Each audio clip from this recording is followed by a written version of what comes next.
This is Professor Pete Alexander with the Winning at Business and Life podcast, where business leaders share their insights. It is 6 questions in 7 minutes because successful business leaders are busy and rarely have more time to spare. So let's get to it. Question number one. In a few sentences, please tell me who you are and what you do.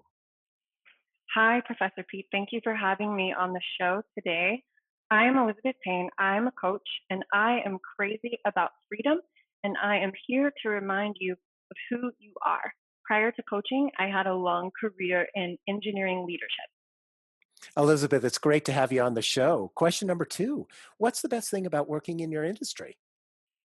Best thing about being a coach for me is transformation, seeing people's lives transform from they are unhappy and unfulfilled, they don't have clarity, they're not feeling good, seeing them go to a place of just having this beautiful future and living a life that absolutely lights them up, being excited to wake up every day, and also seeing the impact that they are able to have on other people's lives whenever they feel good.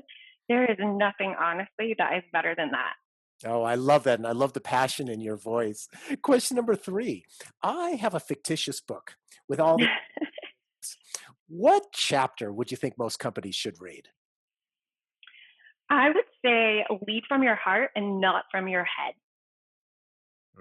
I like that. I like that. Do you want to expand upon it a bit? Yeah, I would go back to that piece that I talked about at the beginning where how are you feeling? Do you feel good? That's actually the first thing that I work on with people because if you're not feeling good, you are not able to be a successful, impactful, powerful leader.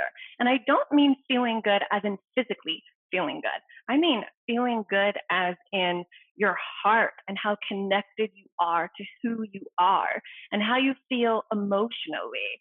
There is actually, surprisingly, or maybe it won't surprise you, a common belief that leadership has to be hard.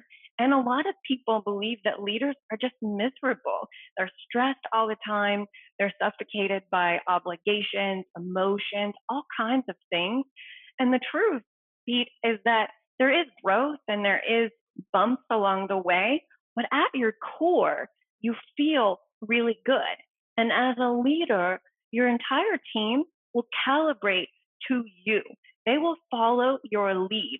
So if you're feeling bad, they're likely not going to be enjoying life as much as they should. If you feel good, you give them permission to do the same.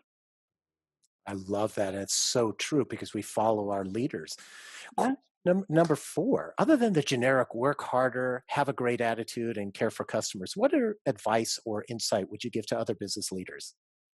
Yeah, I would say to kind of piggyback on that, lead from your heart and not from your head, because I say that and people say, what do you mean?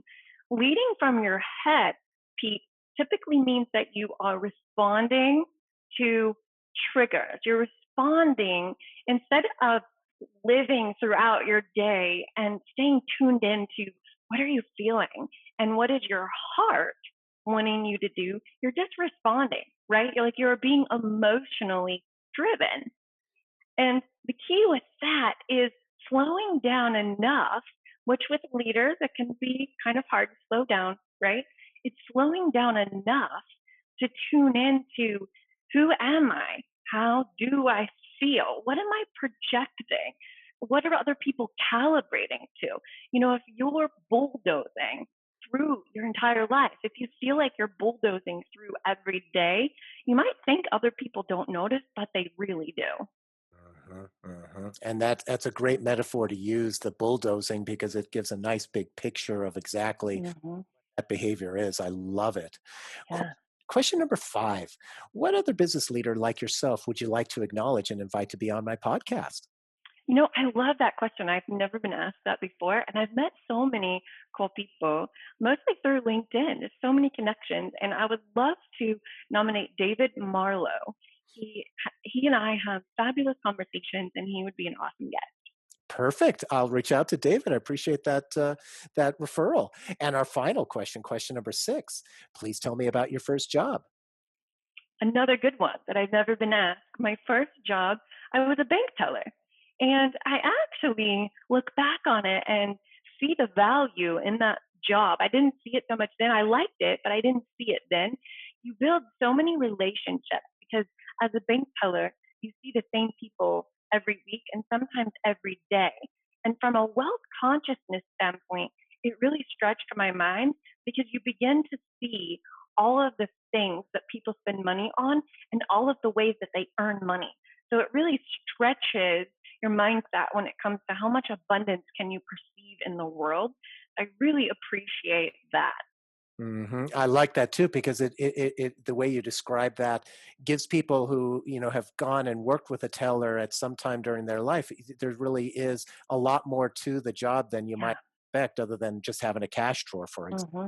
Yeah, it is. It's more complex. So, Elizabeth, thank you so much for being on the show. How could people find you?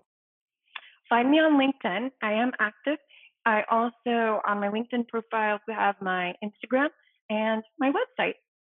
Perfect. This is Professor Pete Alexander with the Winning at Business and Life podcast. For more insights and ideas, please go to LinkedIn, YouTube, Facebook, or iTunes and search for the Winning at Business and Life podcast. Thanks for listening.